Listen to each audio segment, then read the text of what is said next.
Welcome, everybody, to another episode of Nerding Out with Nic Bodiford. I am your host, Nic Bodiford. The date is 12/20/2022, Tuesday, week 16. We are recapping week 15 and talking week 16 waivers along the way. San Francisco 49ers 21 at Seattle Seahawks 13. News of note here. Brock Purdy, you can continue to stream him as, I think, a borderline quarterback one, high-end quarterback two. We talked about last week how he's not a very good rusher. He does run, but he's not very good. This week had some bad luck in that direction. I still like his ability to punch one in, when the team is in scoring position, but I think he's like a talented Sam Ellinger in this regard. Jordan Mason must be rostered in 100% of leagues. We talked all year about how it's important to start tight ends against Seattle. George Kittle, who is a beast, proved us right this week.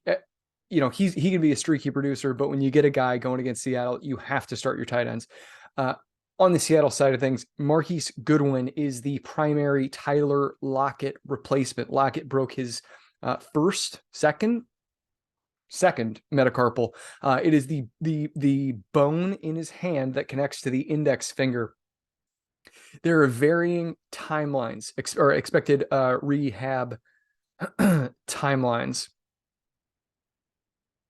It is possible that he's able to return in week 17, but he will not play in week 16. And week 17 might be a long shot.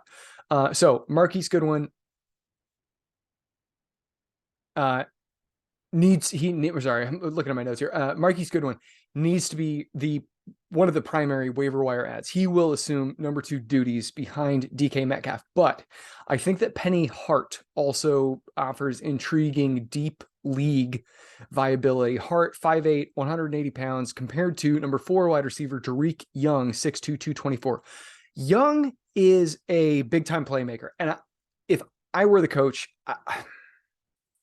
so if we look at the data on a per route basis, and you guys can go check that out in my 5 Things We Learned article at the 33rd team, I broke this down over there. But Penny Hart, he's been more efficient on a per route basis. I think we know Tariq Young is a big play player. I think that both of them in deep leagues are viable ads this week. I give the edge to Penny Hart because of what he has done this year, but would I be surprised if they're leery of loading up a 5'8", 180 pound wide receiver when they have Young, 6'2", 224 right there waiting in the wings? No, I wouldn't be. So prioritize Goodwin, then Hart, then Young. But if you were in need of a deep league wide receiver, I would just submit claims for all 3 of them.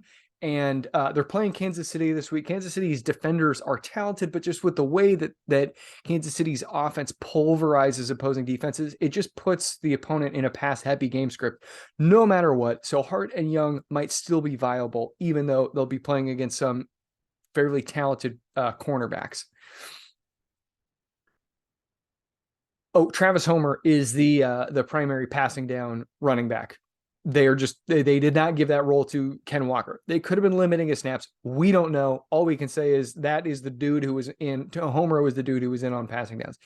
Indianapolis Colts 36 at Minnesota Vikings 39. I also broke down this backfield issue at the 33rd team, so go check that out. 5 Things We Learned. Jonathan Taylor on injured reserve with a high ankle sprain. Zach Moss was the lead running back, and he was god awful. He hoarded touches, both as a rusher, as a receiver. He was the primary guy in all of the high value touch situations, passing downs and scoring position.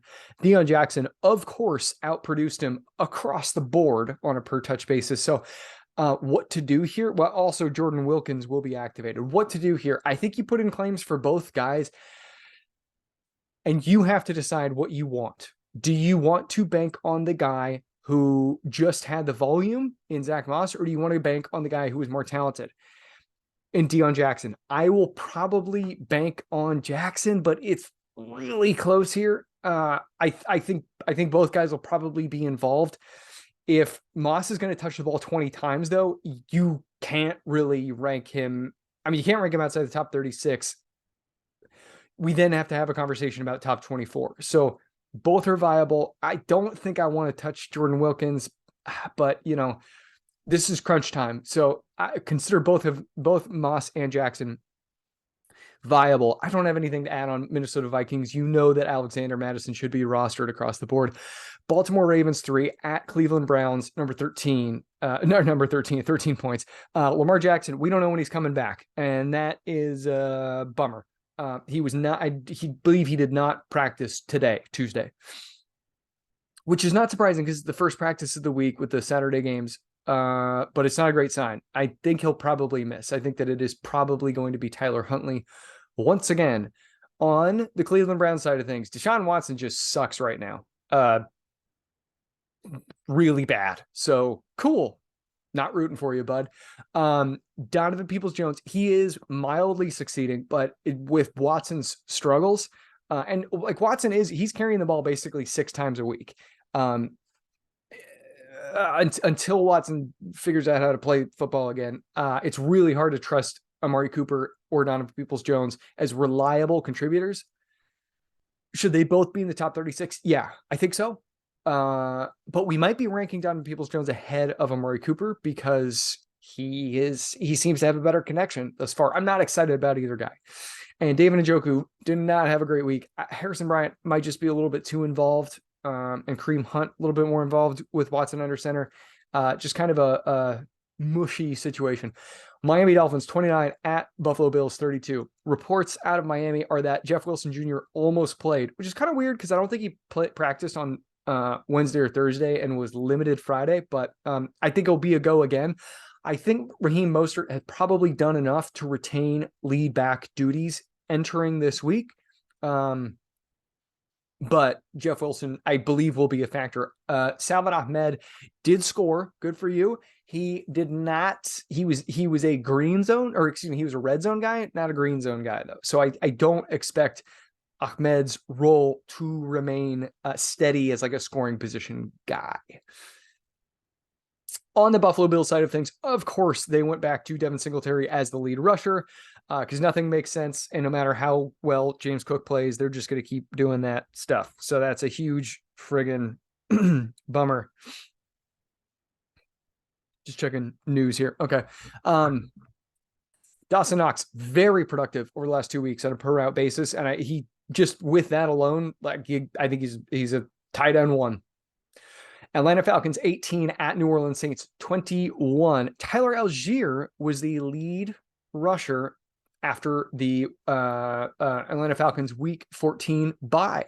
I think that will hold moving forward. I don't think that Cordell Patterson is going anywhere. They got, what's his name, Damian or Avery Williams, one of the Williams, going as the number 3 running back, unfortunately. But Caleb Huntley, huge bummer. He had a really nice season. Veteran guy. He just hasn't had a lot of opportunities to play. Ruptured his Achilles. Damn, I hope he was able to get paid. That's a big friggin' bummer. Desmond Ridder is really bad, and that's fine because hopefully he didn't start him. Don't know if he did. And I was more optimistic about his rushing floor, but that guy is just not an NFL quarterback. And if you want to be patient with him, go for it. Good for you. Drake London, though, was a target hog. And I wrote that up at the 5 Things We Learned piece. So you can go check out the per route data there. He was a straight baller. And I think that this week, I believe they're playing Cleveland. Not a bad matchup for him. I think you can start Drake London with an eye toward his early season production. Maybe not those same highs, but I think that he is closer to that than he was over the last 10 weeks with friggin' Marcus Mariota playing. Alvin Kamara, super weird role. Dennis Allen is not a good coach. I don't know what he's thinking. I ranked Kamara, I think, is the RB 25 or 26 in half PPR scoring entering the week. And I actually don't know where he finished ahead of Monday Night Football. He, I believe, was the running back 21. I'm checking right now. Kamara was the RB 24. So yeah. So hey, go me. But boo him. That sucks. Dennis Allen, moron. Or respected head coach. Maybe go back to figuring out defenses. Rashid Shaheed, though, called this one in the DFS cheat sheet at Pro Football Focus. He was my long shot play every week. I give you my top 5 recommended plays, and one of them is just a big time contrarian. Why I like this guy, and many people probably won't, player. And this was him. And we have had huge success in that arena this year. It has been a ton of friggin' fun immersing myself in the DFS streets. So anyway, Rashid Shaheed, legit NFL starter. I think he's a legit NFL starter. We're going to continue to learn more about him, but like per route basis, he is killing it. Now, this was the perfect matchup because he succeeds at the average depth of target that the Atlanta Falcons perimeter cornerbacks suck. Actually, the average depth of target where the perimeter cornerbacks suck, and then the slot coverage in Atlanta is also just awful. And we've been targeting them. We were targeting them with Jarvis Landry in week 1. So anyway, Rashid Shaheed, I don't know if he's going to continue that this week. I've not examined his matchup, but he can take advantage of a good matchup, and he might just be good. He's either a guy you start in plus matchups, or he might just be good. Really strange profile though, because I think he's like 23. But that's right. He was a freak kick and punt returner. And I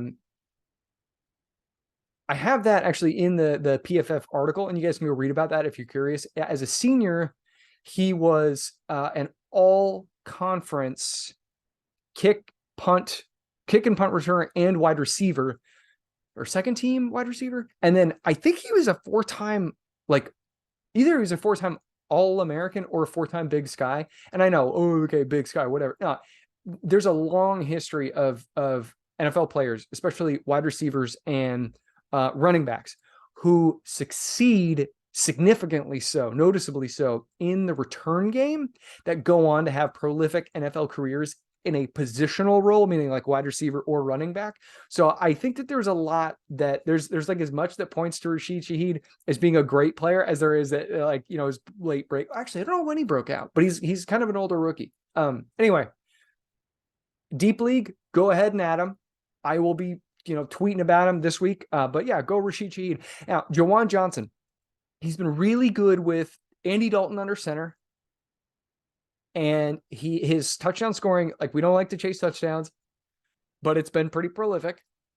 And that is a thing we can at least grasp at the tight end position. Now, this week they are playing I think they are playing the Cleveland Browns. Now I'm going to have to look this up.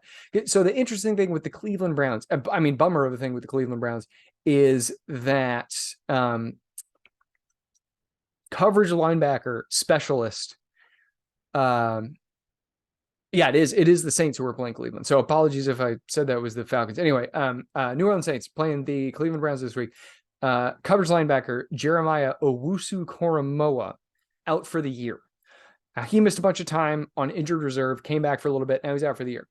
That is a big deal for opposing tight ends. So I think that we can feel really good about, 1, starting Juwan Johnson as a tight end 1 this week against them.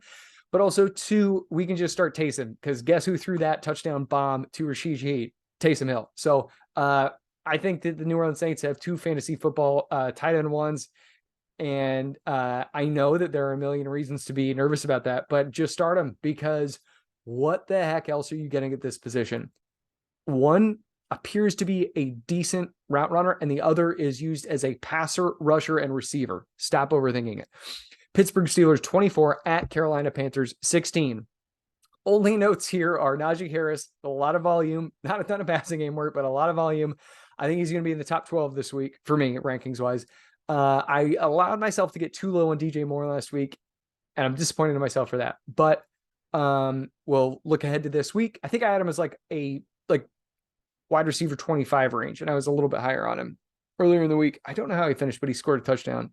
Anyway, Carolina, kind of a rough matchup upcoming. They are running the ball non-friggin' stop with Sam Darnold under center. I think they're the run heaviest team in the NFL with Darnold under center, playing the Lions defense, which is really good against the run. So this will be interesting to see what happens.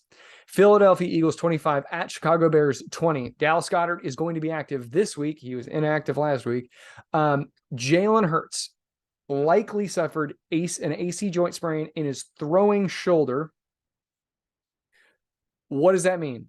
Okay, so we have data here from both Edwin Porras and Adam Hutchison.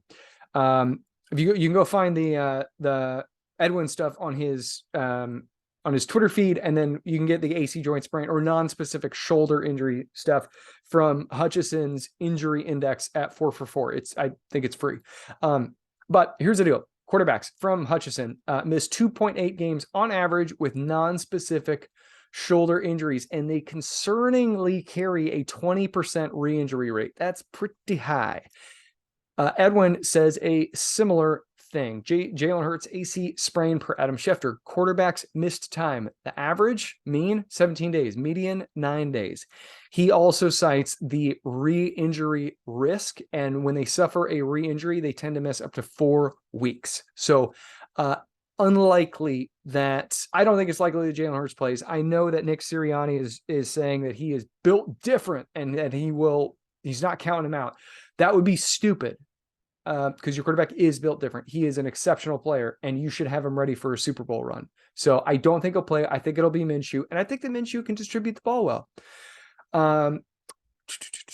On the Chicago side of things, Khalil Herbert is the number 2 running back, he is returning to being number 2 running back. He's coming back from injured reserve. I think he'll play. Monitor the news. That'll hurt David Montgomery, though. Equanimeous St. Brown is in the concussion protocol. Chase Claypool is practicing, I think, in a limited capacity, which is strange because last week Matt Eberflus was saying that he was unlikely to play for the rest of the year. So don't know what the deal is there. But Chase Claypool, not very good, so it doesn't matter. Kansas City Chiefs, 30 at Houston Texans, 24. Jerick McKinnon is a boss, and I'm ranking him inside the top 12 this week, I think. I think he'll be inside the top 12.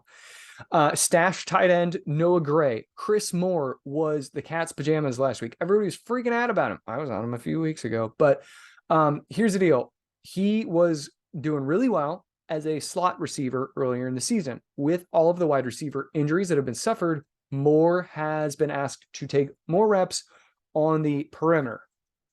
He's still playing okay, but he's having to adjust. And I think that expectations were way too high for him last week. Now, I think I had him ranked as the wide receiver 37, but I think that Chris Moore probably belongs in the NFL. I think that he might be an NFL starter, but they're asking a ton of him. They're asking him to operate as a number 1. And a few weeks ago, he was a number 3. We like to target Kansas City or passing games that oppose Kansas City. We talked about that earlier, but they do have good cornerback play. And so I think that the Chris Moore fervor was too high. Royce Freeman, now the starting running back.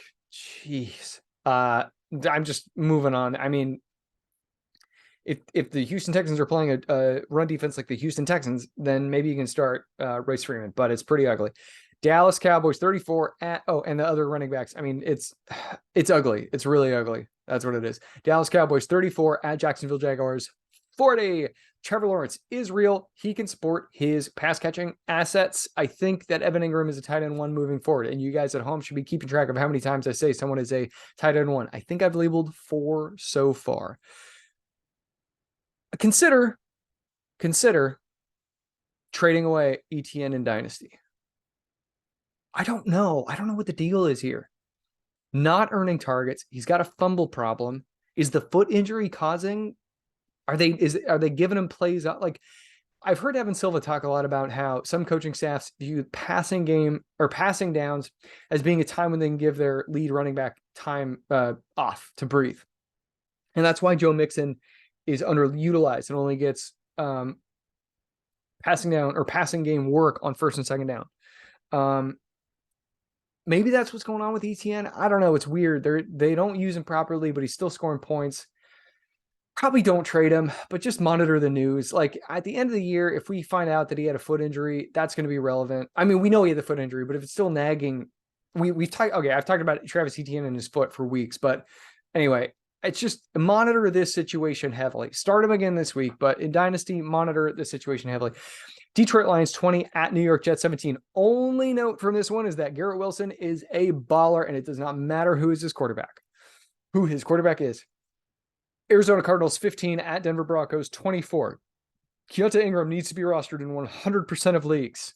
Trey McBride has made big-time strides over the last 2 weeks on a per-route basis, and I think, I'm not going to say tight end one, but maybe, we don't know. I don't remember who the matchup is. The bummer here is that Kyler Murray's out for the year, and I think it was a concussion for, I should know that. I think it was a concussion for Colt McCoy, and now they have to roll with friggin' Trace McSorley, which is really bad.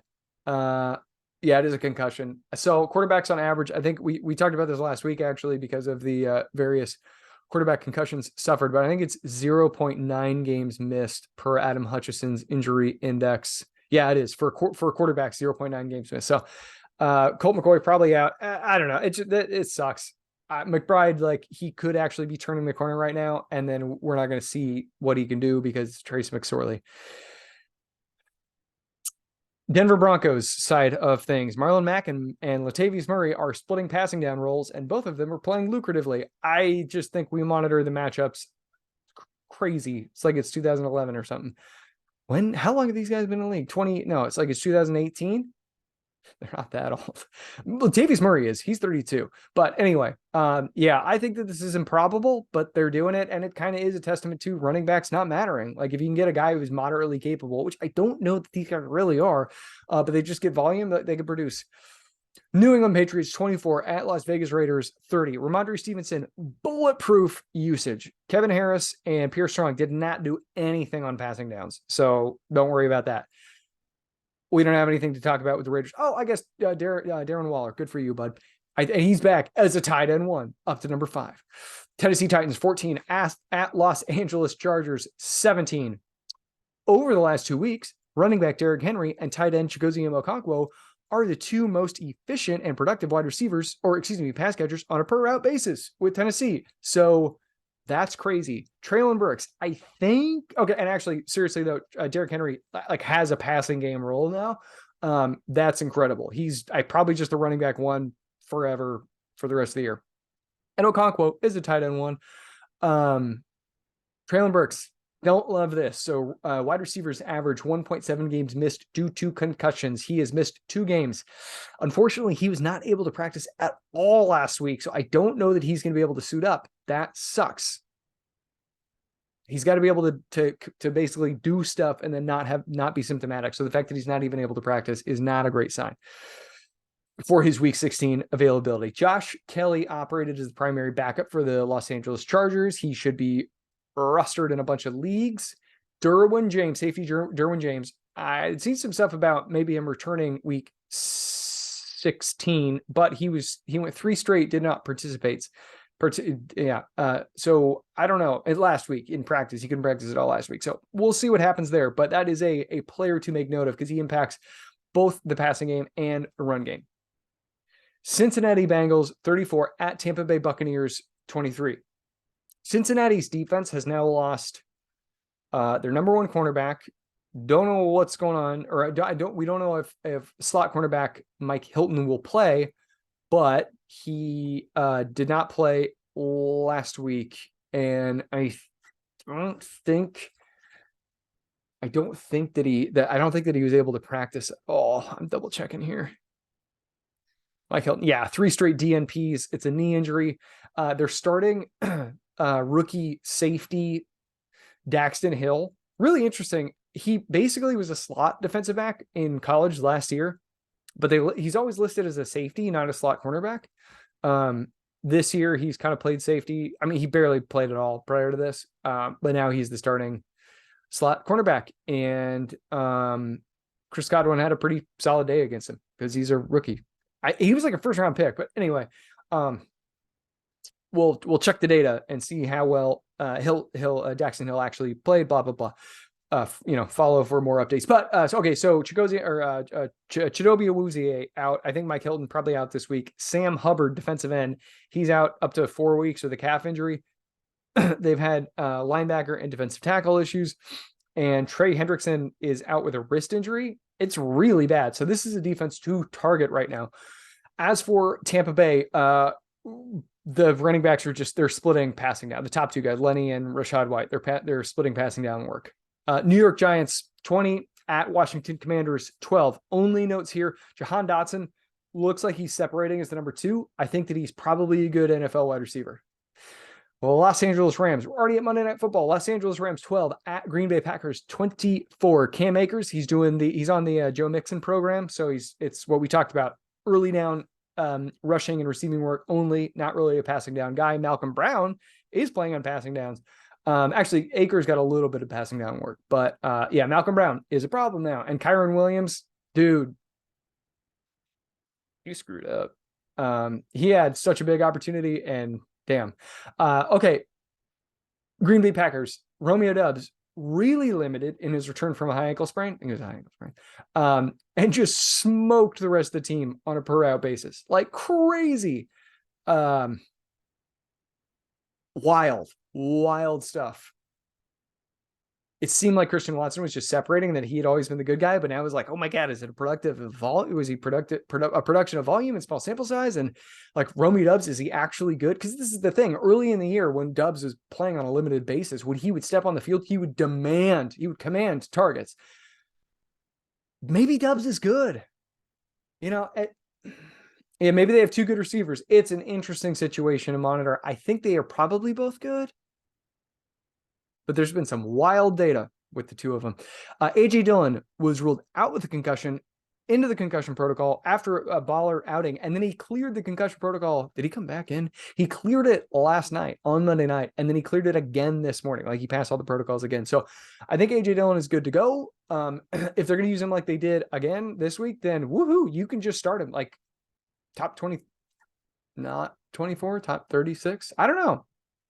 We'll look at the matchup and everything. But it was a really promising outing given the time of year for every crunch time, that is, for AJ Dillon. So thank you all for listening. You can follow me at Nic Bodiford NFL. You can follow all of us at NerdBall FF on Twitter. Follow us on all of the social media platforms. I'm getting a bunch of breaking news updates, and so I'm just double checking this before we sign off to make sure that there's nothing that I need to relay to you all. I think that the only thing, yeah, Dory Jackson's still not practicing. Yeah, MCL sprain.